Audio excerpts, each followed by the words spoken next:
Everyone out there, this is Draven coming to you again from Grid Lounge in Chino Hills, California. I am joined by our very own, Hi there, guys. I'm SC Mothership.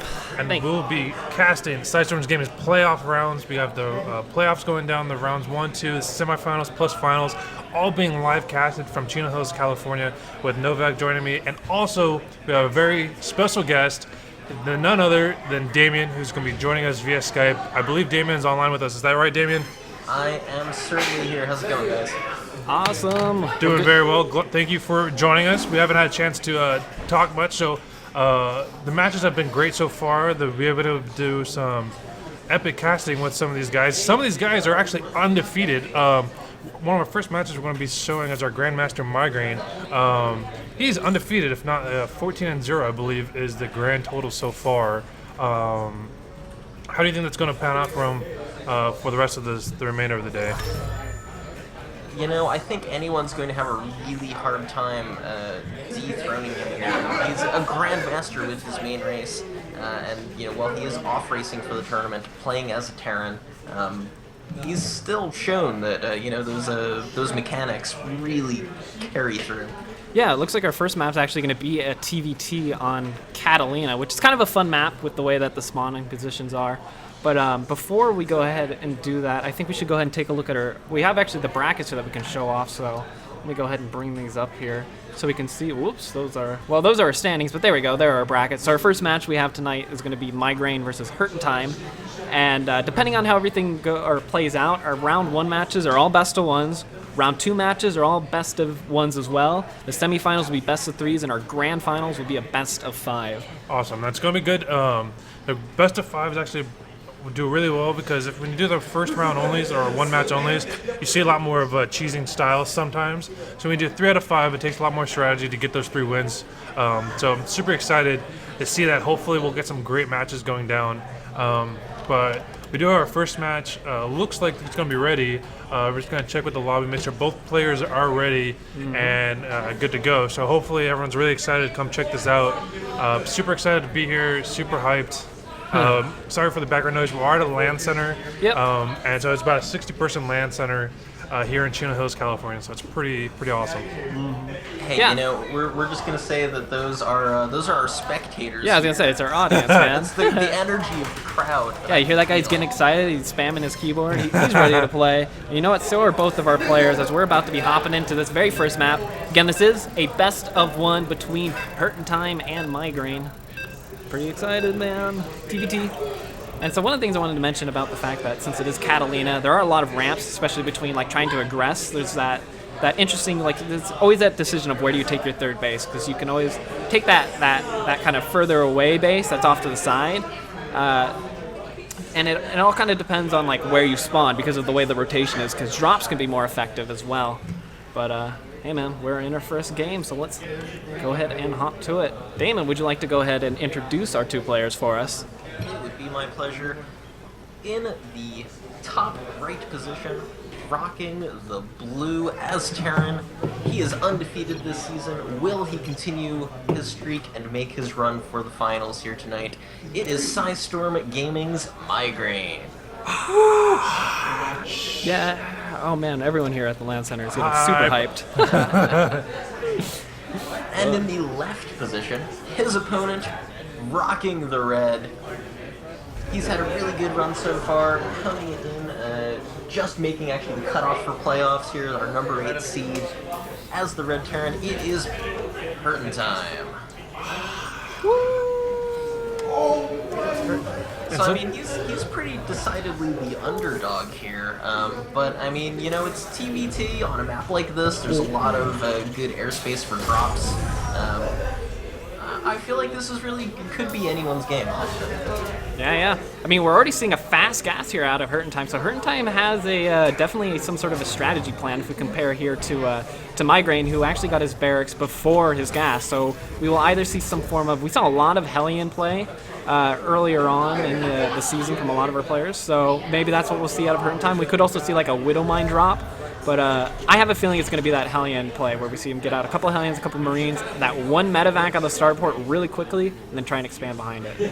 Yeah, Hurtin' Time is definitely a member of the school of mech. So be prepared for that. And, you know, when I earlier in the season I spent a lot of time talking to him, and said the player that he watches the most and tries to learn from the most is the one and only Avillo. So Oh my gosh. Please don't tell me we're going to have one of those games planned. don't worry, there's no Zerg, so I don't think we have to worry about the 2 It doesn't matter what Avila plays against Ben. That guy will just sit on his button turtle. Anyways, first Reaper's coming out for Migraine here. Almost about halfway done. But it looks like he's actually got it rallied to his own mineral line, which is a little bit interesting. I'm curious, maybe he's worried about the Reaper of Hurting Time coming through, but obviously we're not having that. The SCV here for Hurting Time's about to come in, so he's going to see the pretty standard opening here. We're just seeing, yeah, Reaper expand. Gas still being mined by Migraine, which is pretty typical. No expansion yet. Of course, he's just now about to have enough minerals, and we're seeing that factory come down here for Hurting Time. Yep. Yeah, I'm honestly, I expect that Hurting Time will be a little bit slow taking his expansion, because he's just going to really get that. Yeah, well, he's already putting that economic commitment into buying the factory, where if we compare Migraine, he obviously didn't. And we're seeing that Command Center come out now more quickly because he didn't spend the resources there. Reaper is going to make its way into the base here. Marines are actually in a pretty good position to push this back. But there's only 2 Marines here, though, and with some really good micro, he might be able to pick off these 2 Marines here. That Reaper can regen its health. Protecting the SCVs, though, which is pretty nice, and he gets all this important scouting information, Migraine, that is, of the factory coming in, so he's completely aware of what he's up against right now. Yep, now, the Reaper did manage to get one SCV picked off here, but it does escape with its life. That's pretty nice, and the expand is almost complete here for Migraine, while if we compare Hurting Time, he hasn't even started his, so... Yeah, and actually, oh, okay, no, that's actually a factory coming out here by Migraine. I thought Hurting Time was going for a second factory. I was about to go crazy. Give it a little bit, he'll get there. Yeah, first Hellion's coming out chasing that Reaper around, but the Reaper's just going to give him the ring around the rosy. You can actually get a few shots off on top of that Hellion, but a lot of weak Marines here. Is that Hellion going to be, or that Reaper going to be able to get out? I don't know. That Hellion's kind of blocking the low ground for him. Might actually get a SCV or 2 here. Yeah, there goes one. So good focus firing here by Migraine. Making the most out of this Reaper, and we're starting to see that starboard come out. So that first medevac will come out, and I'm sure he's going to pick up these 4 Marines and that 1 Hellion, go across, and I think Migraine, obviously he has the scouting information for this, so he'll probably bring that Reaper back in, and that'll actually be really annoying for Hurting Time if he doesn't leave anything behind to defend. Yep, Hurting Time has, of course, started his expansion. Yeah, so at least he is going to try and propel himself further into the late game. But with this move, if we look at the incomes we're seeing now, he's actually at as either a 7 worker deficit, which means he has to do damage with this upcoming attack. Yep. Now another SCV was just picked off by that Reaper, but the Reaper did finally meet its end. And there's a drop being loaded up here. Yep, there we go. So Hurting Time has to pretty much do damage with this, otherwise he's going to be really far behind. He has, look at that, I mean, he has the far later expansion. Cloaked Banshees are coming out for Migraine, so he has actually even the tech advantage. So this is kind of Migraine's game to lose. All he has to do is defend this. Yeah, look at this. These and he's going to float it right into that drop of minerals, or Marines. Oh, some good focus firing there, taking out 1 Marine there. Migraine is, and now going for the Hellion. Wow, really good focus firing. Yeah, did a great job. You know, Hellion trying to get a little bit of work done also at the front at the same time. Oh yeah, but look at that. The bunker in place doesn't really get much done.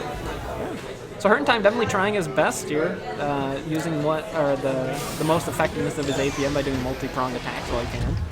But not really getting too much for it. I mean, that was really, just pretty simple defense here for Migraine. Not losing any SCVs, so we're still seeing that disadvantage now. 10 workers, and again, that's also more energy that the command centers have built up, though, and some more mules that have been dropped as well. It's kind of a double compounding issue. Yep, and that Banshee is very nearly in Hurting Time's base. Yeah, and it's almost going to have Cloak, too.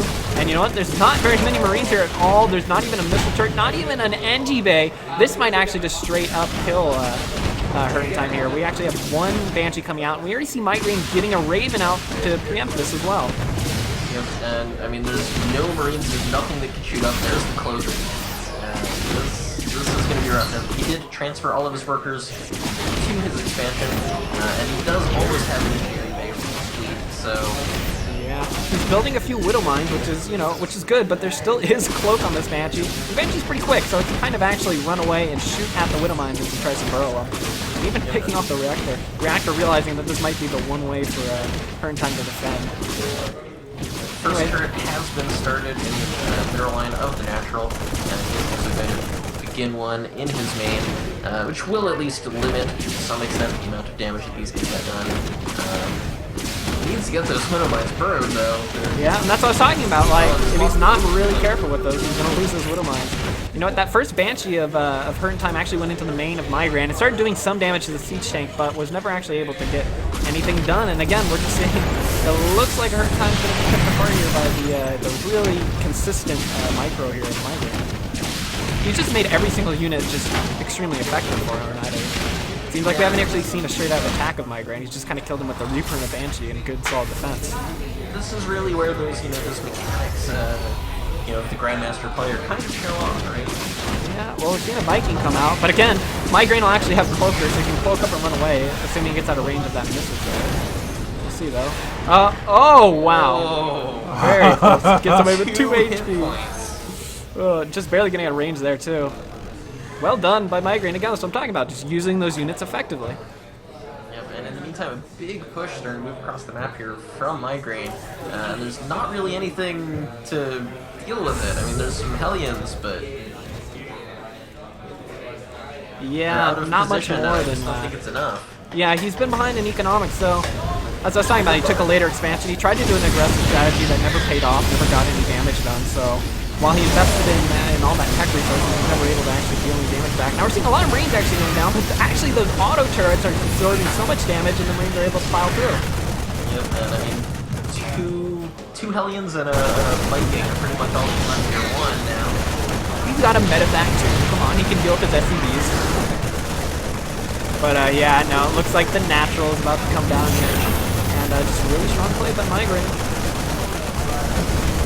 Oh, it's gonna burn, and we actually have the third already actually completed here for Migraine, so he was ready to continue on to the later game. He saw +1 attack coming. Actually, stim is almost just nothing. It's just kind of funny to think that he hasn't had stim nor combat shield for the entirety of this game. And I mean, it looks like this game is going to be over here any moment. Current Time giving it his all. This is kind of, well, not his last chance. He does still technically move down to the loser's bracket, but this is one of his last chances here to prove himself in the league.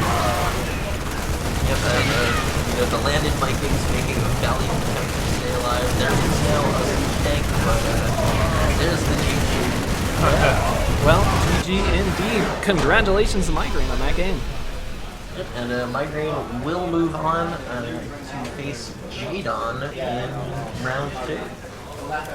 Okay. Oh, wow. So we've already have a couple of results, it looks like, lined up here on the bracket. So let me see what has actually unveiled after that game. But again, just kind of talking about that, I mean, really, again, it came down to Migraine's ability to be constantly microing. He got in there, stopped Hurt in Time's aggression from really being effective because he was able to get that scouting information, continued on without losing that economy, had the stronger economy, so had his tech out more quickly and just had a larger army, and eventually Hurt in Time just kind of crumbled to all the micro and the large amount of aggression that was coming out of Migraine. Yeah, Migraine definitely showed how he is definitely a Grandmaster. Even though he is off racing with his Terran, he still shows that he's a high level player with his off race as Terran. And so he definitely did a great harassment with that Reaper and that Banshee, which normally is great for good harass, great for good scouting. But he definitely paid those units full time. How many SCV kills he got at the beginning with that Reaper? That Banshee was able to stopped mining for a long time, forced him to make the engineering babe, forced him to go defensive, and just that Banshee paid for itself. And then the attack with his Marines and those Ravens, just a nice touch to get rid of that cloak Banshee, makes him obsolete in that last battle. Yeah, absolutely. Yeah, pretty well put. Well, let's go ahead and take a look at the bracket since we are having a few of the games kind of start to unfold here. Let's go ahead. Whoops. Again. All right, there we go. So as we saw, or as Damon mentioned, that it looks like. Hold up. There we go. Yeah, so it looks like Jadon was able to defeat Zelvin, and we'll be moving on to face Migraine in our round of 2 matches, which again will be a best of 1.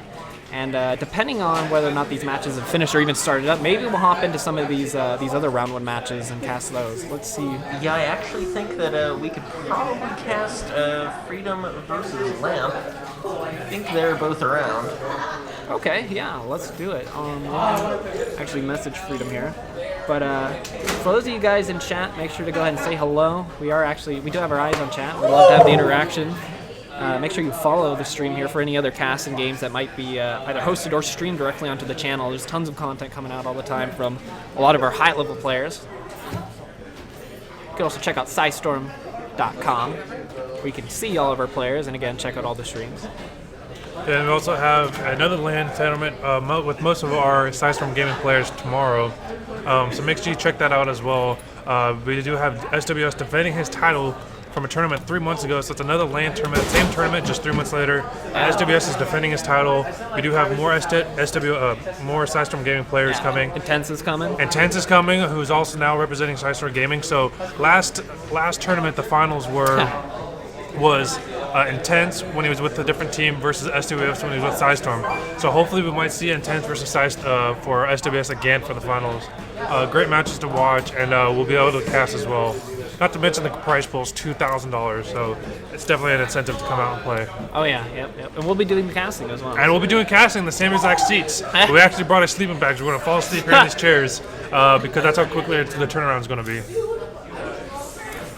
It's a dedication there, guys. And we also got confirmation that Rotterdam and Nathanius will be joining us tomorrow for this LAN tournament. So it's super excited for them to come down and check out this LAN center that's here in Chino Hills, California. Mm-hmm. Yeah. Also, do you know what the name of Lamp is in game? Paradox. There we go. Yeah, I believe he changed it. Lamp changes it up every now and again to something different. Yeah, Lamp keeps people on their toes. Enjoys changing his name on a fairly regular basis. Yeah, he just logs in on a different account so that you don't know he's a high-level Diamond Master player. So we do see Paradox. We do see Freedom, who is an excellent Zerg player. He's been helping me coach a little bit here and there. So I'm actually really excited to see these guys participate or see Freedom play because his coaching has been helping. Yeah, the most exciting thing for me, obviously, I mean, you'll be able to learn a thing or two from Freedom here since he has been coaching it, but the most exciting thing for me is the fact that these two guys are exactly, not only the same league, but they're exactly the same level. Yes. If you look at their accounts. 105, so that means they've had the same amount of experience with their off race on the ladder, which is kind of funny. And we just got our confirmation to start the match. We're going to jump into this one. This round is going to be Dead Wing, which is one of the larger maps of Heart of the Swarm. It's a 4-spawn map. It's one of my favorite maps. It's easy to take your third. It is ZV Zerg versus Terran, so that's definitely going to come into play to see if Terran harasses well enough to keep the Zerg on 3 bases or 2 bases. That ends up happening with me all the time. With like drops. Yeah, with drop play drops. can be really strong for Terran, but then opposite where Muta play is super strong for Zerg because like Link you can jump around different. Yeah, and you have full control of the map because it's a pretty wide open map. It's a large map in general. Yes. All right, so we're going to have Damien introduce our players as the map loads in. So take it away. Absolutely. Here in the top right corner, as the Blue Zerg, he is SciStorm Gaming's owner and founder, champion of Season 1 of the SciStorm Gaming Tournament, and number 2 seed, I believe, with a impressive 13-2 record. It is SciStorm's very own Freedom. The most intense windup I think I've ever done for like a player. I try. And his opponent in the bottom left position as the Yellow Terran. You may know him as Lamp, you may know him as a random string of Roman numerals, you may know him as Paradox. He is our number 7 seed. With a 9-6 record, it is Lamp. Oh my god! I've finished this. Like you know how casters in the GSL will do like their little turn in, like the camera angle stuff. I've been doing that for like a minute straight because you just keep. As you kept laughing. But we do see the cross spawn, which is going to come into play. I think a little bit more for Terran as opposed to Zerg, but we might see some Muta harass and wood drops. So I'm really excited to see how Freedom handles this as a Zerg player because I know drops is definitely the bane of existence for Zerg players. So I'll be interested to see how Freedom handles this if we see that route being taken by our Paradox Terran player. Yeah, well, before we even get started about that, just kind of an idea or talking about the mentality of Paradox here, Lamp, our player. Not opting to go for the CC first on what is considered, maybe one of the larger maps. It does have a pretty wide natural, but it's not incredibly. I mean, you can wall that off with without too much peril, you know, get a bunker out there. So deciding to play it a lot more safer, and we see Freedom just go ahead and straight for the hatch first, which is pretty typical for Zergs, even on like a 2-player map, we can see it happen. You know, it's typical for Zergs, but it is very atypical for Freedom. He pretty much never goes hatch first. Oh, okay. Well, that's interesting to know then. At least for Freedom style, this is a little bit different. But we are seeing the spawning pool follow-up, so we're not seeing like a quick 3 hatch before pool or anything like that. So Freedom's still being a little bit safer, but as you're saying, making maybe a slight adjustment in his playstyle because of the map, because it is so large, as we were mentioning. And also, since it is just a best of 1, you definitely don't want to be too cheeky, definitely don't want to be too risky. So Freedom definitely is on the defense, a little bit more defensive than his usual play. But Freedom is definitely known to having 3 hatches before 4 minutes on a general ladder scale. But him going 2 hatches to pull is not that uncommon. It's definitely a safer build. So we'll see if he goes into his roaches. We do see the extra gas being brought down. So we might see some Spieling play, actually. Yeah, fair enough point. So he's changing up a little bit than what I'm used to, but it doesn't mean anything. Like I said, he might have a trick, ace up his sleeve. He doesn't really, the master doesn't teach his students everything, so he may have a trick up his sleeve. Yeah, could also just be getting the speed for defensive Speedlings too. He could also just be like messing up entirely and not knowing what he's doing. That's true. That's always a possibility. Yeah. oh, speaking of mess up, look at that SCV. Oh, the pin by 2 Zerglings. That was actually really unexpected. The paradox of that. But That's he not a didn't get in. paradox. Well, he didn't get to. No, it's not. But he didn't get. The important thing is that He didn't get the scout. Yeah, He didn't Paradox get the didn't get the gas. scout. Thank you for helping me out as I stumbled that out. Sorry. I interrupted you, so that was my fault. Yeah, so he didn't get the scout off of how much gas he took. She actually has no idea Freedom is going Speedlings. We doesn't. The Well, other we- thing is like he doesn't. He never even got to see the timing of it, so he doesn't know how much. Yeah, he doesn't know how much was mine. So he doesn't know if the. I mean, he can probably expect that Speedlings will be coming out pretty soon. Obviously, he saw that the speed wasn't out yet, but he doesn't know if it was just about to spawn or the fact that it hasn't even started yet. Yeah, so we do see the scout being off Freedom, so Freedom knows where his opponent's at. He does see the crude wall being built, but so we might see what's kind of. We do see the speed being researched for Speedling, so we'll see if it leads to a Bane, some Banes. We do see a Tech Lab being put down. We don't see any bunkers yet, so there might be a mistake, seeing how it looks like Freedom might be going with an early aggression. Yeah, the thing to keep in mind is also Lamp really plays very unusually, I think is the word I'm going to go with.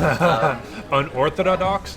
Yeah, he has a very, very unorthodox playstyle. Yeah, well, I see him going Tech Lab first, which I may not understand from maybe like Stim or Combat Shields, but he's also keeping a lot of his Marines kind of out in front of the wall, not super protected, but maybe that's to pick off Lings so like that they can't get the scout off, but he doesn't need to do that with all of his Marines. Like if a large group of Lings just came and surrounded that force, he might actually just straight up lose the game because he doesn't have a wall up at the front. That's not happening, but it could happen. So we do see the Banes being brought down. Bane Nest just got done being completed, so we do see Paradox moving out, which I do not necessarily agree with. He has no defense, so he's kind of moving out, hoping to put on an early aggression with this ball of Marines and that one Marauder. So I'm not 100% if I agree with this entirely, just because we see a huge Ling force being built from Freedom at the moment, that these Speedlings are going to run right by and run right into the base of Paradox. Yeah, I'm not sure how Freedom is totally aware of it, but he's got that star sense. He's knowing that he's building his third base, so might as well build some Lings to defend. And it's actually at the perfect timing because we're starting to see Paradox move out with this attack. But he might not be able to get these Lings out in time to defend this third base. We'll see. It's going to be really close here. We do see a great surround by these Speedlings. We do see some micro being down as well, but the Speedlings are coming in. Got the Banes being split going around the hatchery. He's going to be able to clear this entire army up without using one Bane, actually. And he saves the hatchery as well. Yeah, really well done there by Freedom. Just in the nick of time. Now these Speedlings are moving across the map, and they're going to be trying to apply that counter pressure. And again, we're not seeing that wall off at the front. This Marine Marauder force is sitting out in front that could get surrounded. He's starting to pull him back into the choke, though. Which I don't really think the choke is a great idea. You got Banes coming in. That's, the more the merrier. So if you keep an AoE group together, that army is not going to look at, unless the Marauder takes the majority of that hit, which there's a lot of Banes being morphed in at the moment. So I'm not 100% in agreement with this, but, so maybe... Paradox is wisely leading with those Marauders, so we'll see those Lings are starting to come in. But again, this is a lot of Lings. If they get that surround, that's what they're going to do. And he's going to say, you cannot leave. Oh, but no, not quite. Banelings, though, trying to get in there. Oh, yes. Wow. That is a huge hit. Most of the Marines get taken out. The Marauders, SUV line. We do see some Marines being saved behind the mineral line. but I don't see it being enough. I think this has to be a GG. That's too many SUVs died. Yeah. We do see Speedlings being run into. We got Hellions being surrounded. We do see some good connections with those Hellions, taking up lots of the Speedlings. SUVs trying to repair that Hellion, but those Lings are going to take down the Hellion. Well, And it's kind of, you know. yeah, this is the beginning of the end. If we look at the economy now, we see that it looks like Paradox is down about 15 workers. Lings are still in the main and in the natural. A couple Marines are all spread out here in good positions to kind of deal with these straggling Marines, but or these straggling Zerglings. But as more Lings try to make their way across the map, again, it is a long rush distance, so it does kind of take a while for the Lings to make it all the way there. But economically, I mean, yeah, Paradox is so far behind that if Freedom just continues on this game and didn't continue the attack, he might still win. And if he continues the attack, he might still win. If he doesn't keep sacrificing so many workers. Yeah. So we do see the Lings being retreated back. So I think Freedom recognizing he has done a huge damage, and he's not going to do much anymore with the Speedlings because there's a lot of Hellions out. So he might switch into a maybe a great attack. He does take a 4th base off his advancement, so he's going to see his economic start boosting up. So we might see Roach play. We do see the +1 armor for our Zerg player. So we'll see what kind of damage he does. Hellions being split across the map. I'm not sure if he wants to attack this. He's too far behind, but at this point he's kind of like in a last-ditch effort. He needs to do some kind of damage.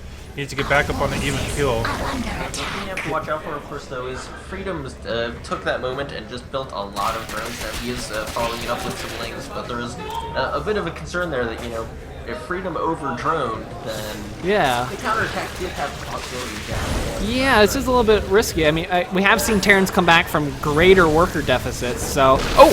Pretty good actual Baneling hit there on those Hellions, surprisingly. Gonna help weaken those up. And yeah, this is a pretty scary force that's heavily microable. Stim is finished, but that is a good surround on those Lings. And solid Baneling hits too. So that's a pretty good cleanup. And again, Freedom does have the economic advantage. He's got 4 bases now, compared to the barely 3 bases here of Paradox, who's having to rally everything back and try and defend against this other wave coming through now.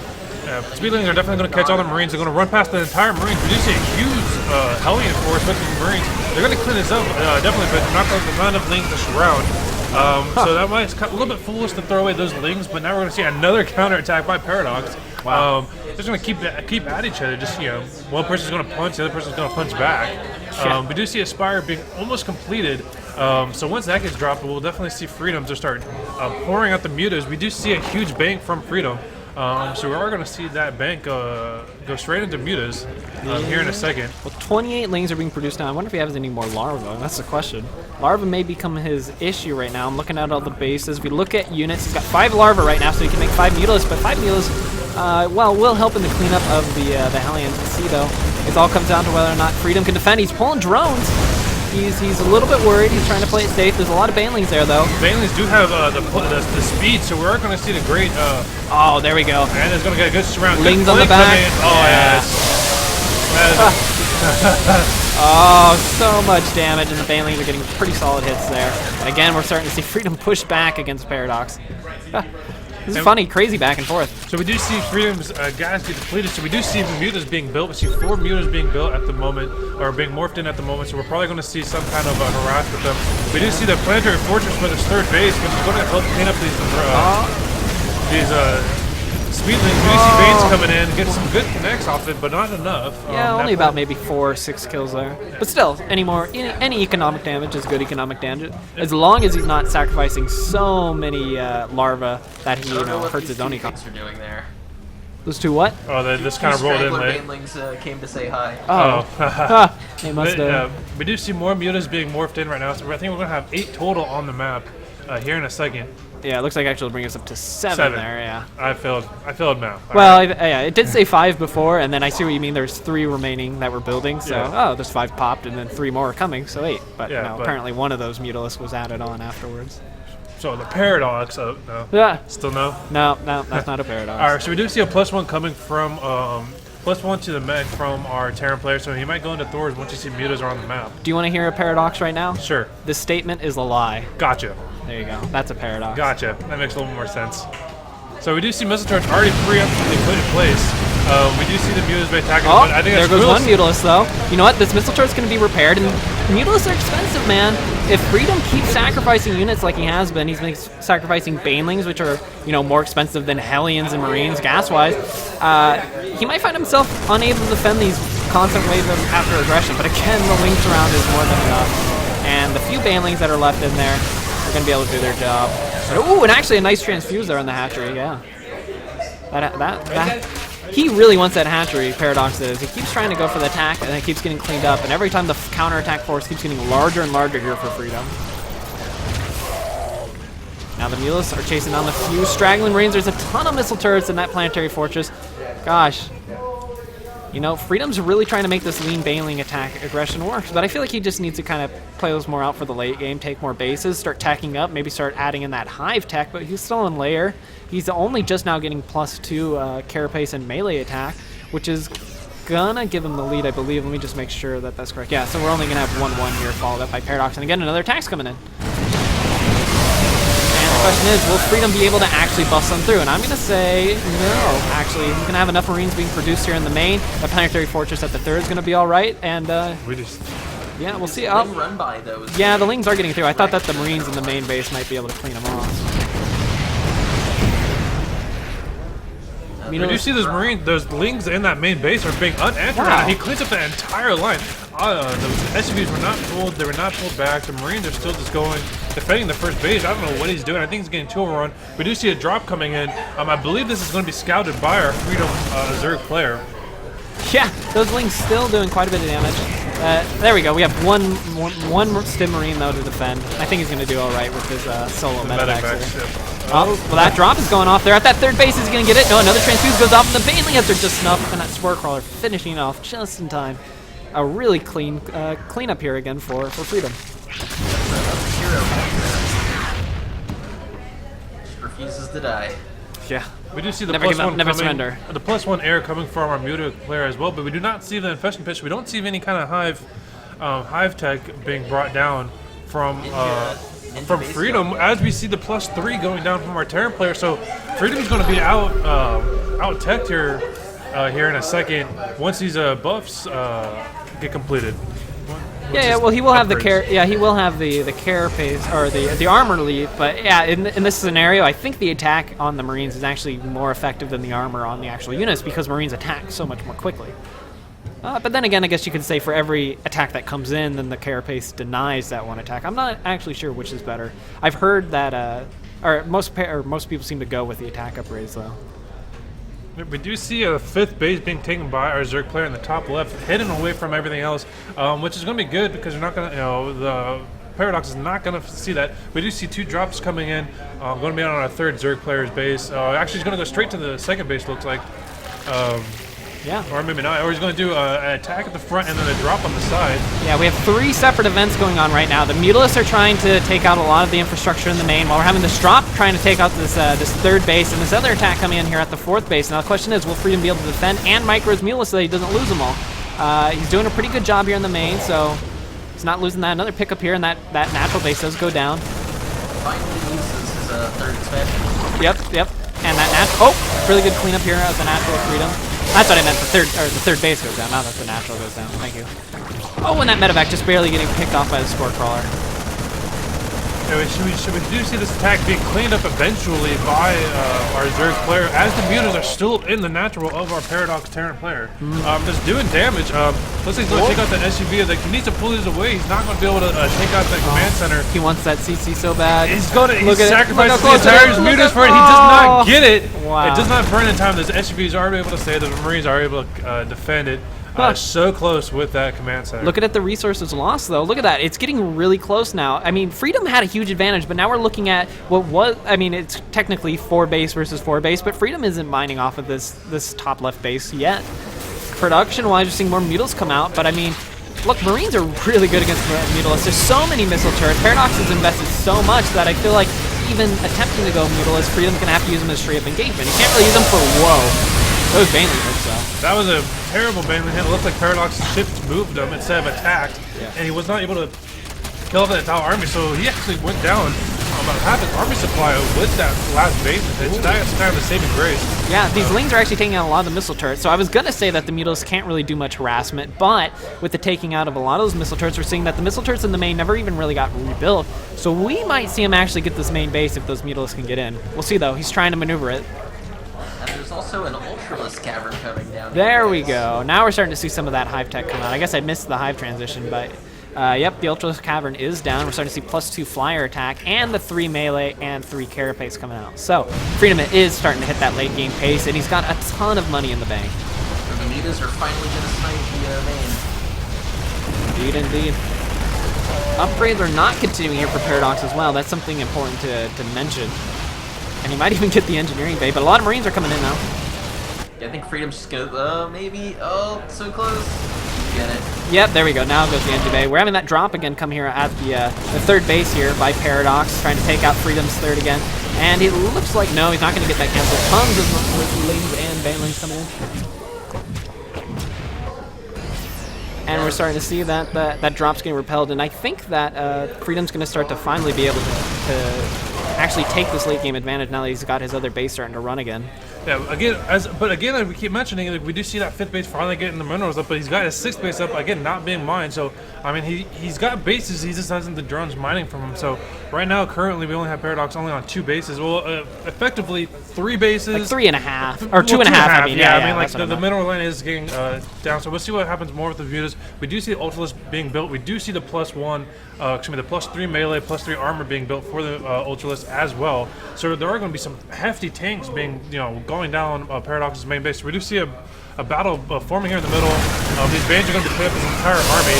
Great Bane hits. You have to remember the Banes are at a +2 at the moment, so these guys are bombs rolling down on you. So once that +3 gets done, there's going to be some bombs rolling in. We do see a drop on Freedom's 5th base. There's nothing being mined from it, so the only thing he's losing is the base itself, not losing drones. Essentially, he's not losing mine time either, because nothing was mining from it at the beginning. We do see this chain of drones getting coming in that he's going to lose all of it. It actually gets picked up, and the Mutalisks wow, the Mutalisks getting a really solid pickoff there. Good response here by Freedom, but I have to mention the fact that he pulled everything, all of his units to defend that drop. And if another drop had been going off, say, at this top left base, if somehow Paradox had found that out, that one aim maneuver could have been really bad for Freedom, although he did pay off in the end by being able to pick off those drops. So we do see the Ultralisk +3 are just about finished, and we do see the +3 armor for the Ultralisk itself. That's actually the chitinous plating there, so that'll give Ultralisk up to 5 armor, I believe. Those Bane hits, and Ultralisk still surviving. He's still just taking all that damage with the Bane. Clears up the entire army. That Ultralisk does not die as well. Yeah, even with chitinous plating, the upgrades are actually way too much here. And the Mutalisks are coming in, going to be able to take out all the missile turrets even before the SCVs can repair. And I think that this may be the... actually, we do see some Widow Mines being played. We see if they get some good hits off. Yeah, Widow Mines do really well against the Ultras because they do true damage. There we go. There seems to be too many Mutalisks overwhelming. We did see Overseers are going to take out those Widow Mines. Yep, and those 5 Ultras that were in production a little while are finally making their way across the map. This Planetary Fortress, if they can get on it, but there we go. Out. We have the GG. All right. Freedom is going to move on, kind of showing why he, won Season 1, took 2nd place Season 2, so... Yeah, really well done by Freedom. Hopefully we'll see him moving on a little bit further. We'd like to have a nice aggressive Zerg like that. But yeah, really well played. All right, let's see if we can get into our next game here, though. Again, I feel like Freedom actually could have won that game a little while ago. Like, he was really far ahead, and then it kind of seemed like he was losing it. He kept sending Lings and Banelings into the 3rd and the natural of Paradox as he was trying to, progress and do the counterattacks. And it just kept being cost inefficient for Freedom, and we kept seeing Paradox just barely holding on up to the 3rd base, where I feel like Freedom had just sat back, built up, maintained his economic advantage, and continued it into the, maybe held off on 3 or 4 bases and then just crushed on Paradox, then it would have been, a really solid defeat instead of trying to keep sending in small groups of Lings and Banelings to just kind of barely tip the scales and win, Yeah, absolutely. But yeah, hopefully we'll get into our next game here. I just want to check out the brackets, see how they are going ahead and lining up here. We'll just go ahead and take a look at those. Oops, we'll do a refresh here. There we go, so we see Freedom has definitely moved on. Maybe we'll cast a Samurai Panda versus Sir Malagant game. So Samurai Panda is not available, it looks like. Oh. So I think we're probably just going to Migraine versus Jadon. Migraine versus Jadon, yes. Yeah, and we also see that Hurt Time was actually able to beat Zeleven, so he'll be moving on to our losers round too. So I told you he was not out of it yet. This is the only computers that stream. All right. Well, for those of you watching, make sure again to tweet at Psystorm Gaming. Go ahead and tweet at me at Simulation TV or at Starcraft Draven or at what's your Twitter? Filthy Rig? Damon Knight. Oh, at Damon Knight. So you guys can check him out on Twitter anytime you guys want. And if you guys should give us your predictions on who you think is going to win. Mine's on Migraine. He's literally gone undefeated this season, so it's kind of hard to vote against him. But maybe I can pull up these other standings, let you guys kind of see what you guys think about it. I There we have go. just been informed that Samurai Panda is forfeiting his match, so Sir Malignant is going to move on. Dang, all right. Well, Samurai Panda, as we're showing out here on the screen, actually went in the original season 10 and 5. So that's winning 66% of his games. That's a pretty solid record. So it's unfortunate to see him unable to attend, but Yeah, he actually was the winner of Season 2. oh dang. Well, I have a feeling, like I said, my vote is on Migraine. I have a feeling either way, Migraine would have been able to defeat the reigning champion. But we'll see, man. We'll see. Freedom will be up against him, I believe. Oh no, okay. Freedom would have to meet him in the semifinals to even eliminate him. Or I guess he could drop down to the losers match, and then we could have a finals between Migraine and Freedom. That I think would be fun. A strong ZVP. But yeah, let us know who you think will win. Again, I'll just bring up the standings here so you guys can go ahead and see those. And we'll try and get this next game going as soon as possible. Just checking with Migraine, see what map we'll be playing on. Oh, sweet, thank you. Here, you know what, let me make you the party leader too.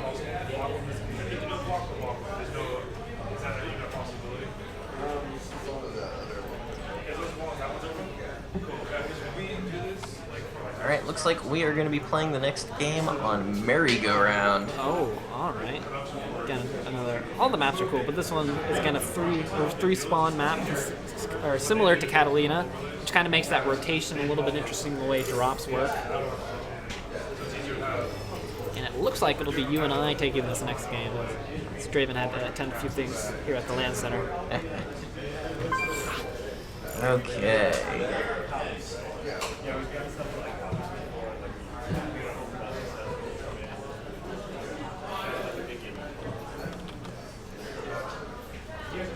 Getting our players invited into the lobby here. Yeah. Man, these 3-player maps, I'm not a huge fan, personally.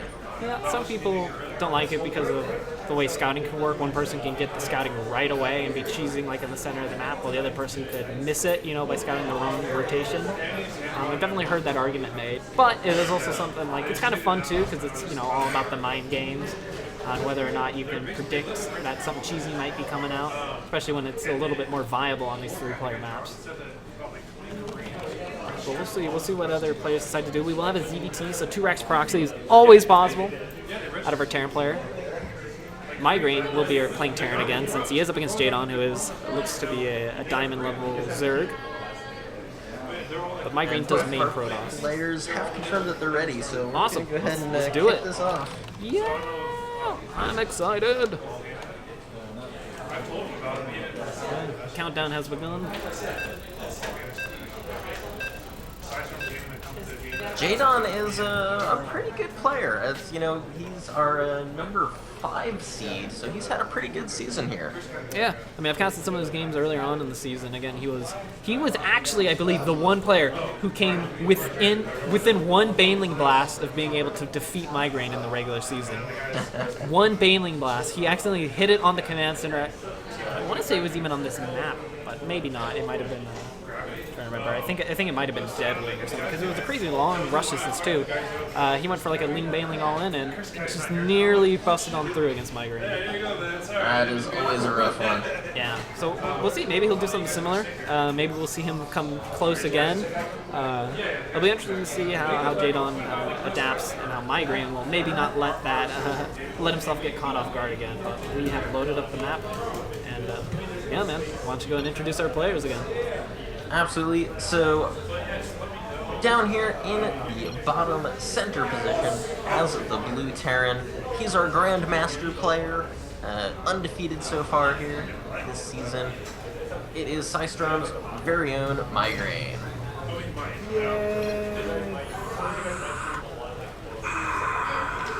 A couple questions coming out. Did you make us refs? Yes, we are totally refs. Okay. There we go. And our opponent here, his opponent here in the upper right position, rocking the pink, my very favorite color to play as. It is our pink Zerg, Jadon. Yay! And he's actually just popping out an Overlord right in front of my face. Alright, nothing crazy coming out again. We are seeing... okay, I was gonna say, we were seeing a supply block here out of Migrate, but no, it's just he was waiting for that first supply depot here to finish. And we're not seeing a command center first again out of our Terran player, so no plans to be greedy. And So the real question is, with this spawning location, this is not the best for Migraine to try any crazy drop shenanigans. Oh, he really? can do it, but it's not. Why do you say that? amazing. I feel like it's really good for dropping the main because of the way that the attack paths go. Like, Migraine has that straight path, he can defend his natural and potentially, well, I guess not his third base, because he's probably going to take the third base a little bit away from the third player. Yeah, I mean, it feels really good for like those early game drops. Yeah. But like once he starts taking the third, any drops he tries to do in that direction, just pull him really far away unless he takes the third off to the right. Gotcha, yeah, that's what I was thinking, like, because of the way that third, most Terrans prefer to take that left-hand third if we're looking at the way Migraine's playing. Yeah, and that's going to leave him a little more exposed to counterattacks. Yeah. We'll see, though. It does allow him to kind of push forward towards where the Zerg is most likely to expand, so he can kind of defend that third base of his own, Migraine that is. But you're right, if he doesn't have anything to defend, then Lynx can easily surround that third base because it's so wide open. It's not like bunkers can be, in the back or supply depots and barracks can easily wall it off. You have to build, like, basically the Great Wall of China right in front of your third base. And it would only defend that awkward side third area anyways, where his opponent hasn't even spawned. So yeah, I agree with what you're saying. It was kind of difficult to hold that off. Migraine is expanding on the low ground. I'm always shocked when I see Terrans doing it against Zerg.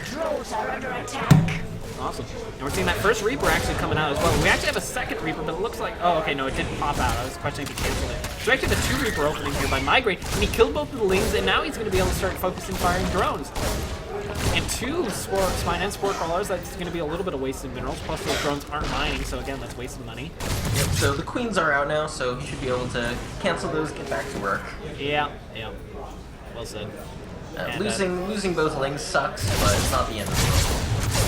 Yeah, position those 2 Lings actually at the top of that ramp too, to ensure that if the Reapers try and, shimmy around and jump up there, that they'll be able to get the first pounce, but we don't see the Reapers doing that. It smells like bacon in the land center too, which is absolutely awesome. Really, Someone got everything Albert should tacos. smell like bacon. There's an Albert Tacos close by. Okay. And we've seen Speed now just starting up here for Jadon. And he's still continuing in gas and actually throwing down that Baneling Dust. There we go. So we're going to be seeing another Baneling buff by Jadon. And I really like that actually on a map like this, and the ramp to the natural is just so big. Yeah, it's a pretty common strategy on this map actually. Even if you could somehow get rid of the debris, but it's not like you have any Lings out there trying to weaken it right now. That would just make it a little bit more difficult for Migraine down to try and tear down. But obviously those Reapers out in the map makes it a little bit difficult for him to get across the map. Yeah, manages to actually still sneak this Reaper up into the main area. Yeah, but he doesn't see the Baneling Nest and he doesn't see the gas. He saw that there were drones still mining on the gas, so he might have figured it out. But he never clicked on it. He never saw that the extractor was finished. He definitely didn't see the Baneling Nest in production. So as far as he's concerned, he might just think it's some sort of a speedling opener with the little extra gas, for later or whatever. And we do see the layer tech being dropped down as well, so we might see Bane speed being Welcome to the Cast Raven, by the way. Oh, yep, sorry, thank you. I muted myself for a second. But yeah, so we do see the layer being being warped in, so we actually might see Bane speed as well. coming from our Zerg player. Yep, we could see that. That would be actually pretty interesting. Either that or just continue on later in the game, you know, maybe get his Meatless tech, and then eventually get the Banelings. Hellions and Reapers at the front are keeping a good eye on these queens. The queens are doing more than enough to kind of repel that. Yeah, one of the queens actually very nearly died. A nice last-second transfuse kept it going. Okay, that would have been cool to see. Oh, darn. That Overlord actually going in by Jadon, going ahead and seeing the main base here. Sees that he's up against a Bioforce here of Migraine. And yeah, we'll see. We're not actually seeing that Wind Bailing all in, so I guess that looks like Jadon decided to kind of forget that. He's getting his third base, so... Huh. Interesting. He's got a lot of extra gas to see him save up now. He's getting those Eaver Chambers down, so I guess that's what he's deciding to do, is just kind of forget that attack and just play it out in the late game. Income-wise, we're seeing him down by 10 workers, though, which is a little bit unfortunate, the decision. Yeah, you know, really, as you're a third player downing workers over Terran, especially considering they have mules, you're having a really bad day. Yeah, Spire's coming out by Jadon, so he's kind of going for... I mean, it feels pretty rushed. He's not gonna... I don't feel like he's going to get more than maybe 5 mutas out by the time that Spire actually finishes. We're seeing 2 more gas geysers go down. He wasn't mining from both. I mean, he's still not mining from that second geyser in his main. He's only got 1 actually on there. So yeah, he's going to be starved for gas when the Spire comes out. It's just kind of a weird timing for it. I don't know what his decision-making was about that. No third base coming out here by Migraine. I'm trying to make sure to see that it's not even in production. So Migraine is moving out, and I mean, he does still have the worker lead, so it's not like he needs to take that third base right away, oddly enough. But yeah, in any other game, I'd say maybe you want to get that third base going. Now he is moving a lot of his forces across the map here, so it looks like he is going to try to be a little bit aggressive. I don't believe he has seen that third yet, but it looks like he's going to probably scout it here with this Reaper. That's correct, yeah. Maybe not. He's trying... I think the intent was there. He's definitely checking out that other third base, but maybe Migraine just assumed he would take that other third base instead of the further back one. Although I feel like, you know, a GM player, he would probably be aware of the fact that that third base is a possibility. Oh, that Reaper gets taken out because Jadon did have that Overlord able to see that Reaper just showing. Notice that nice little, you know, bio-cleaning force, cleaning up the tree tumors, trying to push in, get whatever little damage done he can. It denies, you know, a little bit more vision, and now we see him pick up these drops. Well, okay, just moving them in circles, interesting. And this drop is not going to be scouted at all, so we're actually going to see this a pretty undefended drop for a good Morse, and it's being unloaded in at this Fog of War area, so these Marines are going to get a nice big surprise on this Queen, and it might actually take out this layer if they, you know, get a fast enough reaction. Crouching Marines, hidden medevac, they're spamming in. Migrating really well, not actually getting too many workers though. Yeah, only 1 worker there. Whoa! And that was a great pickup, last second pickup, just gets the damage in and gets out. Would have liked to have seen maybe like a little counter force, those Hellions move along that left-hand side and try and take that third base while he was doing it. We are seeing a small force, yeah, that is on the left-hand side, but it wasn't very well coordinated. And now that third base is coming out here by Migraine. On the low ground too, which again is, as we were discussing, it is difficult to actually defend this third base since it is so wide open. So pretty risky by Migraine, but he was putting on the pressure and maintaining map control. A lot of speedlings coming out here for Jadon.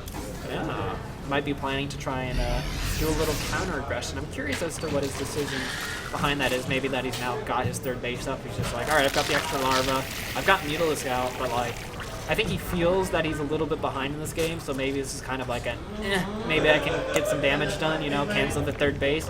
And if he does somehow manage to cause a lift on the third base, and he doesn't take too much of an economic, you know, deficit by some sort of a counter drop or anything like that, then he might actually be able to crawl back in this game. 45 workers on 3 bases is Zerg, though. I know, it's brutal, man. It's so brutal. That's what I'm saying, like, he's got a lot of army. Unit-wise, I mean, we're looking at 57 army supply to 72 against the Terran. Never mind. I thought, for some reason, I thought he would have more army supply by committing so much, but even then, the economic superiority of Migraine has taken him so far that he's actually got the larger army supply and the larger economy at this point. Now, he does stop this drop here from taking out his third, but in the meantime, this force is moving up on the right. We have 1 Marine, I think it's going to get an Overlord kill. We'll see, man. Here he goes. Oh, no, didn't get it. Really close, though. And yeah, that drop going into the main now. What are those? Oh, those are Hellbats. Oh, wow. These Hellbats actually might be able to get a ton of damage down here. All the Lings and Banelings now are returning to the main base, so this would be the time that I'd like to see this drop go up to that base by Migrant. But we're not seeing it. Actually, there is a drop heading up to that third base. Oh, sweet. But there we there are go. some units already in place to... There we go. And it loses the units that was inside that medevac as well, so it's a huge blow. But at the same time, it's we do see this ball of bio with a little bit of mech rolling in. Yeah. So we actually could see a lot more harassment from Migraine, but we kind of seem to play more safely at the moment. He kind of seems to be picking apart Jadon and then just kind of waiting for the right moment to strike, not being too greedy about his attacks. Yeah, reserves on equal bases. Migraine's starting to out macro him at this point. We'll have to see either Zerg really attempt to take that fourth base, kind of build up his economy, and somehow propel himself into the later stages of this game. Otherwise, Migraine's just going to crush down on him in a few moments. Yeah, there is a little bit of an upgrade lead for the moment, but that is about to disappear any moment for Jadon. Yeah, once that +2 attack finishes. There's not very many medevacs in the army here of Migraine, so that's one thing that maybe Jadon will be able to use. Okay, creep spread here. At least it gives him some, warning as to what he's up against. You can see this forward, but it's so large you can't engage that. It's well spread out right now. Man, I don't know if you guys caught it, but a couple of Lings ran in, tried to trigger the Widow Mines. Yeah, it was Migraine unfurled. I didn't realize that that's what they were doing though. That's pretty cool. It looks like he was waiting for that scan there and finally had enough energy, so took out all of those creep tumors in one instant. And fourth base coming down for Migraine. oh man, that's not good for Jadon, man. When we say Zerg's on equal bases and they're behind, what do you say when they're behind on bases? Are they extra behind? I don't know. when you're behind, get more behind? Is that like the opposite of Tastosis' mentality? And it looks like there might finally be a battle here. Yep, small group file moving forward, trying to bait out some of the Banelings and Zerglings, maybe get a few kills as he kind of retreats back. And yeah, just really solid here pressure by Migraine, trying to force the engagement of Jadon at this point. And he's maxed out, Migraine that is. So, A lot of additional Banelings being worked here. yeah, Banelings are really good. And we've seen that from a lot of players. It's really good. But really strong focus.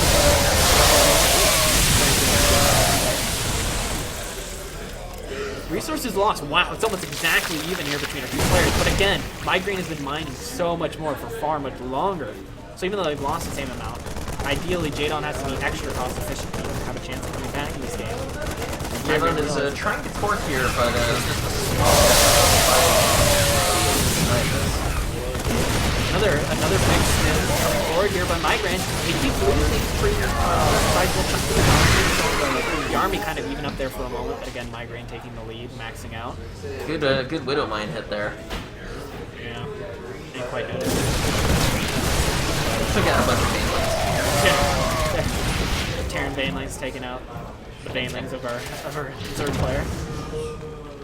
And a Thor's now made it into the army, so help soak up Baneling hits again. And a lot of Banelings actually going off on a Hellbat there, 4 of them. Which, I mean, pound for pound, that's already more in minerals, let alone in gas loss. A little drop just went off in the main of Jadon. Pulled a lot of his army to deal with a single medevac. I was a little surprised that Migraine didn't try to push that advantage.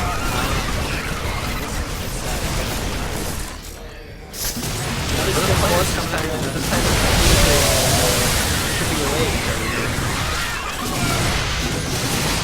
Oh! Ha! That Widow Mine hit, actually, not hitting anything. I saw Migraine trying to lift up the Widow Mine there to try and cancel the attack, but it went off. Here we go, I think this is just going to be it. A little bit force up, we see Jadon pulling back again. He's just trying to buy time. Small groups forces with Migraine keep moving forward, and Migraine gains a little bit of ground, and then Jadon pushes forward and tries to commit, but realizes he can't actually take the fight, and then has to pull back. But now Migraine is at his front door, and I don't know if he can pull back any further. And he just missed the out finish an armor upgrade.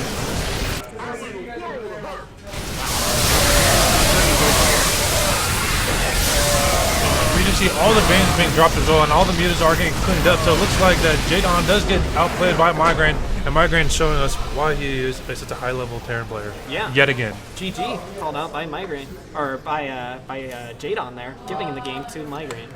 And Migraine yet again goes undefeated. Yeah, I know. Migraine is now 16-0 in the Season 3 for SC2 Gaming. Wow. That's incredible. 16-0, yeah. That's absolutely incredible. Because we do have 17-0 technically, because he won his first match, and then That's he won true. this match. So now he's 17-0, and he's doing it all while off racing, which is incredible in and of itself. That is, yeah. I wish I could off race that well. I wish I could off race that well too. I wish I could main race that well. That's it.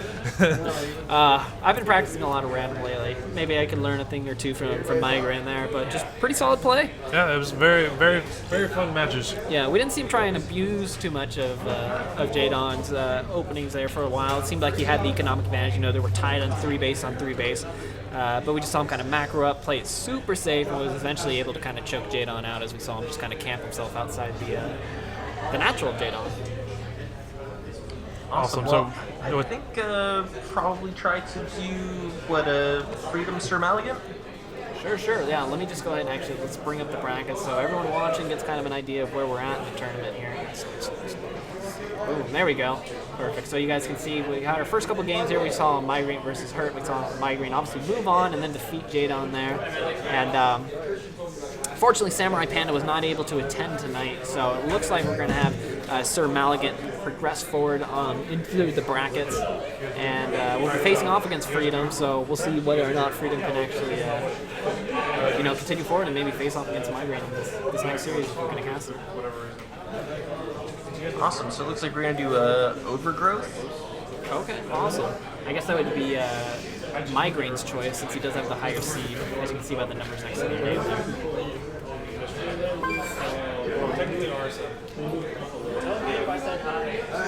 Overgrowth's one of those maps that I think it's been around as like everyone kind of agrees is like one of those super balanced maps that everyone. I don't think any race has any problem playing against on that map.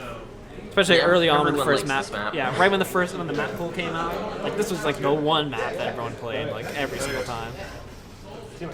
Peace out.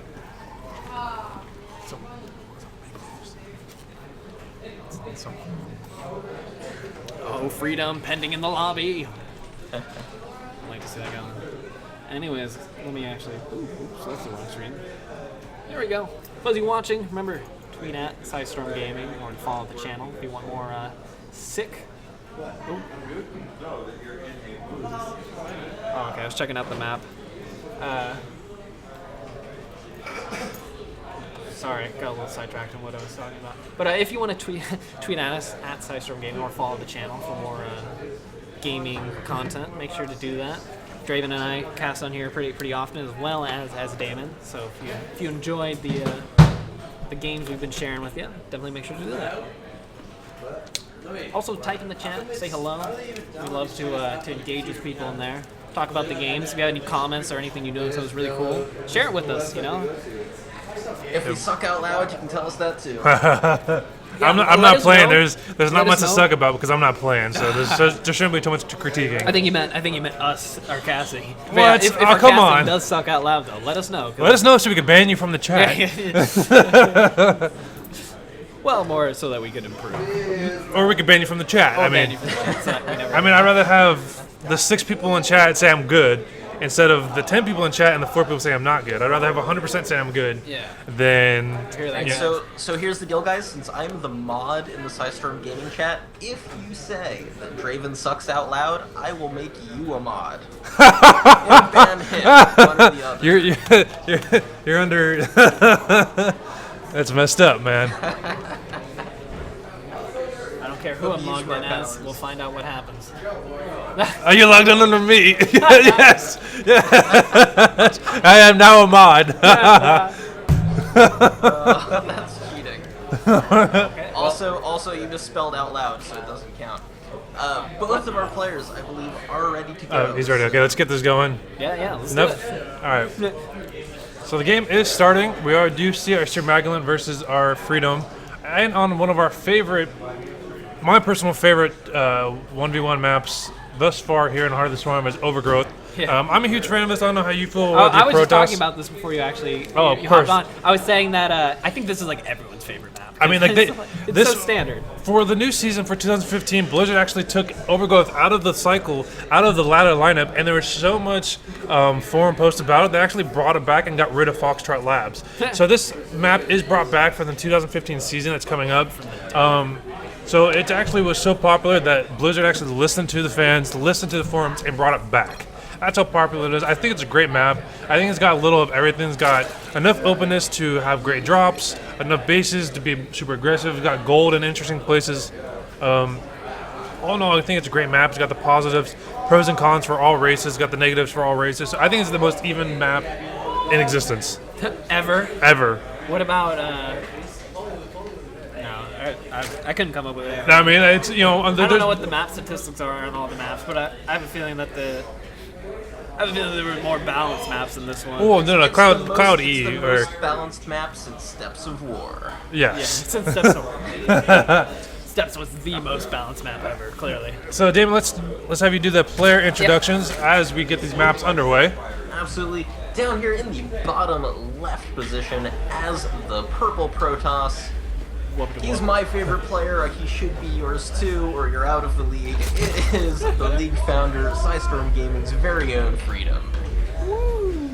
By the way, I have to say that my little twirl there was pretty good for Freedom, and we had sick epic bass. I don't know if that came through the actual microphone, but I hope it did. It was all like boom, boom, boom, boom, boom, boom, boom, boom, as you were introducing Freedom. Excellent. His opponent, of course, in the top right position, playing as Green Protoss, which is the best race of all. If you don't play Protoss, you're playing the game wrong. It is Sir Maligan. I'm sure my bias for what race I play doesn't show at all. Not. Anyway, this game's starting up pretty standard here. We see a looks like a 14 pool, 15 match opener, so pretty safe here by Freedom. Pretty standard gateway opening here as well for Sir Maligan. Yeah, I love gateway openers. We'll see what he decides to go with. Again, we were talking about this map. It is a two-player map. It's a little bit smaller than the others, so we don't tend to see things like CC first or Nexus first. Just because you can be punished for it if someone decides to go for proxies, because they know right where you spawn right away. It'll hit pretty quickly. Also, any sort of like just extremely aggressive strategy is a little bit more easy to set up. But it can be scouted more easily as well, because again, there is only one base you have to scout. And the Nexus is coming down here for Sir Maligan before he starts building a Zealot or a Cyber or anything out of Cyber Nurse 4. So we sometimes see some variations where we'll see like a Zealot come out and then a Stalker and a Mothership. But nope, just going straight for that Stalker. And the cool thing about the Stalker is it moves at the same movement speed as unupgraded Zerglings, so they can actually, the Stalker, as long as it has some place to run to, never gets killed off by the Lings out on the map. Freedom actually doing a really good job here, using his Lings to drive that probe away, so it has not actually seen that he has taken a third. Yeah, I saw that. That was actually pretty well done there. She was positioning that Queen there at the top of the ramp, Freedom was, so that he couldn't even get see the gas timings as well. And the Militia Core, I believe, just popped out for Sir Maligan. There we go. So it's going to start building up energy, and it gets Envision up to go ahead and try and shoot down this Overlord here for them. Again, Lings can't really punish the Stalker for what Sir Maligan is doing, because the Stalker can't move at the same speed as the Zerglings. Yep, and honestly, even if they tried to use the Mothership Core there as well, more than enough to guess. However, these Lings... Oh, wow, that Zealot popped just Oh, but he in time. didn't get it in the hold position in the right position. Oh, and the other one gets through too. Oh, that's so painful. Income-wise, we're seeing our Zerg player now start to take the lead. Normally the Protoss player has a slight worker advantage early on because of Chrono Boost, they'll get 3 or 4 workers ahead, and then the Zerg Larva mechanic starts to take over. We start to see Zergs really take the worker lead, and we're starting to see that switch occur right about now as the Zerg takes a 5-worker lead. But of course, there's very few attack units out for Zerg. Now, this is a pretty interesting opening that we're seeing here from Sir Maligan. I believe it's a 4-gate +1 attack is what we'll have. Or some form of like a +2 blink all or something. Yeah, usually though you see the forge come down before the third gateway. I guess it depends on what kind of opener you're doing. I've seen, like, the reason why I said it might be a +1 4 gate is because of the way this was done, but we're not actually seeing that fourth yet, so we're not seeing that fourth gate come out. It's actually a robo. So you could use that for an obs for blink, or you could just do some form of like a Sentry Immortal. Yeah, it's.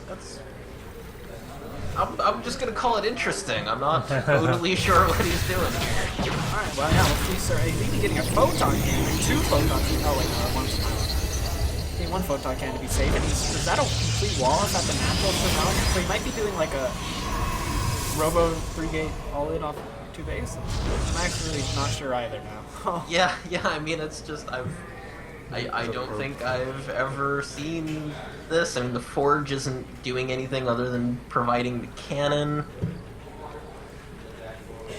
Well, it is defensive, so Blings try and come back. I mean, they get stuck at the wall, so it's not like they can run right up. There's 5 queens there, though. Yeah, he needs to watch out. He's not going to lose his Mothership Core. Oh my gosh, that thing goes down. Oh, it's going to be just out of range. Oh, it's stopping. Oh my god. Those are slow links, so again, the Stalkers can run inevitably, or forever.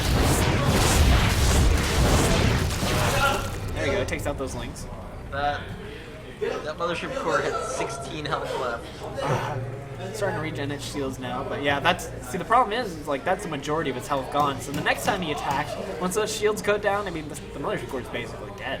And that means he's probably not going to be able to recall back. He might get 1 time warp off, and then the Mothership Core is probably going to die, unless he's super protective of it. We see a Ling here by Freedom at the 3rd base that Sir Malignant would normally take, but again, we saw him wall off his front, and he's now got 5 gates in his main, so it looks like he's got the Immortal. What's the Immortal going to do, though? He's walled off at his front. Stuck. Like, I thought maybe... Oh, he's getting Colossus Bay, too. I was going to say maybe he's doing, like, a Warp Prism sort of maneuver. That would kind of make sense when he walls off the front, but... yeah. No Warp Prism. So he's going to have to find some way to get into Immortal out. With Stalkers, though, let's look at units now for a Zerg player. There's only 10 Zergs out. Down to the Mother's Core. The Queens are so good, there's actually... How many Queens are available? There's at least 1 turn 2. Actually, maybe only 1 turn 2 left. But still, 5 Queens are really good. And more links are cool. Lights are out. Good job by pulling those limited ones back and kind of do a ring around the rosy of the full health Stalker. So they keep it behind. And, being able to trap a lot of those Stalkers as well. So. Yeah, I mean, he's just going to clean this up. Sir Malignant cannot really... Yeah, you know what? The Forge is weird too. We never saw the +1 come out or anything with this attack. Like I was kind of thinking, when he got the Forge out a little bit more quickly, I thought he could get +1 and kind of go for like a strong 4-gate timing, but we never saw the +1 come out. He's actually slowing a lot of resources in general. He could have actually maybe thrown down a few more gateways, like we see sometimes 7 or 8 gate attacks, it's pretty common. And Freedom's taking the gold now. I mean, why not? He's got map control. He's aware, at least that that Malignant didn't take that top left base, although that Ling's now been killed. But he's still scouting around with this other Ling, so he's gonna see where he takes this guy. Not just in a position to scout for any sort of incoming attacks, it seems. Freedom's in a pretty good position here. I'm pretty worried about Sir Malignant, though. Yeah, his army right now is 1 Immortal, 1 Mothership Core, and 1 Colossus. And he just looked in, it's got 1 Stalker now and 1 Zealot. So it's like the 1-1-1-1-1-1. Yeah, +1 is at least finally underway, but it's a bit late. Maybe Sir Malignant's trying to expand here, getting those wings up, but he's really active. Allowing him to know when likely that 3rd base is actually being taken now. I think you can make that assumption. That we kind of saw that row building that pylon and hanging out at the natural expansion area. Oh man, and so many Lings are under production now for Freedom. So yeah, and that makes sense because he saw the army, right? He was like, oh, well, not too much there quite yet. Try and, pressure this 3rd base because he does have 4 bases. Get economize it at 66. Which is an okay place, a little bit low for Zerg to play game. And around that Spire come out, and +1 on both of the Duo chambers. Actually, and I love the Spire coming out here. He knows there's no Stargate. Budas are a nightmare to deal with. Yeah, Yeah, there's not. I mean, stalkers are really expensive in general. So if we were going to see like I was going to say, if we're seeing Sir Malignant trying to add on to his infrastructure, that's a lot of minerals that have to get put into units that aren't stalkers. So kind of make that assumption that if he's going to want to try and build up the late game at this third base, then he's going to have to build less stalkers. But actually, we're seeing more gateways being added, a lot of stalkers still being produced though because Malignant was building up or saving up a few resources. This is pretty powerful. Look at the army. It's 46, or now 55 on here for the Frost player. Freedom's only got 31 supply in active reserve army, so he can kind of actually have enough to defend this attack, especially if he's getting this way and going in one at a time. Reserve some spike cars. Meanwhile, he's doing a really good job. He's actually probably going to kill the third bases for Malignant here. Yeah, and was able to actually take out the pylon that was powering those 4 gateways. So that's going to actually... Oh, we see a recall. Oh, nice recall. Yeah, where did he recall to? Oh, must have been to the third base. There we go. And, hey, that overall is a huge win here for Sir Malignant. If we look at workers lost, yeah, I mean, he was able to, 7 workers, not a huge amount, but it's something. He actually has the worker lead, 53-49 compared to Freedom. Freedom's kind of dropping the ball here. He's got a lot of minerals that could have been drones, a while ago, and they could have been defenses or links just to kind of, be scouting out for this army. Anything to keep him aware. Look at this mutaball. Yeah, that is a lot of minerals. That's actually a really strong point. If we look at that's 23 meters compared to the 11 stalkers, so that kind of actually slipped my mind here. I don't know if Malignant can have enough to defend. Yeah, he just picks off the Colossus, lets the Lings come in, clean up everything else. Picking up that mortal, and now from the front of the stalkers here. The third or the fourth base isn't going to be able to last long. Because they're not going to be units here to defend here by Sir Malignant. There's other warp gates though, being kicked in, but they're warping in here after the base, and my third base is going to go down. And now the stalkers are surrounded by the Lings. Yeah, honestly, I mean, that's all she wrote. This is going to be a GG call here, I think, any minute. Yeah, Freedom was scaring me there for a moment there, where when he wasn't building anything, he was just kind of sitting there being attacked. I was really worried for a moment that Sir Malignant might be able to, Protoss ball his way through and that large Stalker Colossus ball, and that's a really strong composition on its own. But, no, Stalkers or the Needles were able to mass up large enough to be able to take that force out before it got too steamrolly. Yep, and even a couple of swarm hosts coming out here for good measure. The Mutalists, I feel like they could have maybe tried to go into the main base. They're mobile, these cannons are now up in the natural. You could go, I was going to say, you could fly into the main base, but just to take out some more of that infrastructure because, taking out those gateways that were already unpowered. I guess they were unpyloned as well. But, taking out those gateways that were unpowered doesn't really add anything more to the situation other than the fact that they're now dead.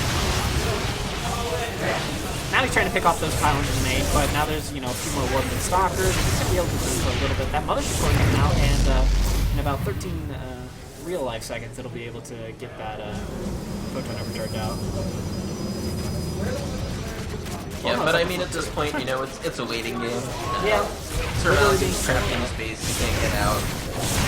Fourth base coming back to Freedom now. Eventually took it. A little bit later. A lot of workers there at the third. I think, as I said, the main must be starting to line out, so he's just kind of transferring there. And be able to send him to that force. So Freedom's economy is going to be kicking. So I pretty much see it being impossible to lose at this point in time. And unless somehow Sir Malignant does some amazing counterattack and be able to destroy the infrastructure of Freedom with maybe some scary Dark Templars or something, but we're not seeing any DTs come out. There's no way to be able to destroy this force out front. So it's being strangled. Yeah, I'm saying honestly, Freedom's even being super safe. I mean, he just built a bunch of spores, a bunch of spines. Look at I thought you were going to talk about the 33 Banelings that were just produced. He might just try and blow through this. He might just try to destroy the wall and to let the swarm hosts do it and start taking over. But you see the Banes coming in, they're going to go straight after the Stalkers, Colossi, going for the probe, going for the Nexus. They're doing so much damage. Muta's coming on top of this as well. That is a GG. There's Archons though. Look at that. There are a couple Archons soaking up a lot of that damage. Here comes swarm hosts. Locust, they're going to start attacking these Archons, get them weak down, and this Muta's going to come in and flank them. Luckily, Locust actually do pretty well against Archons. Look at that. Yeah, there goes 2 of them. Maybe even the third one. And now the Mules can probably come in and pick up the last one. I think that's what he was looking for. Oh, wow, there's 31 damage again. Freedom showing us how to zerg. The slow Bailey, creeping up the toes, losses. GG is spelled, Mr. Maligan. And Freedom takes that game, and so it was very interesting bait play towards the end with that, with Swarmhost and Muta's getting warped, and so Freedom just using a little bit of everything to try to beat down the defenses. Once Maligan got onto that 2 base, it was kind of like we said, the beginning of the end, Freedom was just going to start steamrolling with that with his econ, with everything else is going down. So it was an interesting towards the end of the bench. We did think Maligan was going to take it at one point. Freedom was starting to slop up just a little bit. He lost his 3rd base, lost his gold. He lost his 4th base. Lost his forward. The 3rd because of the recall that he did with the counter attack. Correct. Yes. And so it just started slipping up here and there. It's like, oh snap! Looks like we might see a comeback. But Freedom showing us why he is one of our top Zerg players insights from Gaming's. Yeah, during the normal league, actually going 13-2 throughout the standard record. The 2nd best player in the league during the standard season. So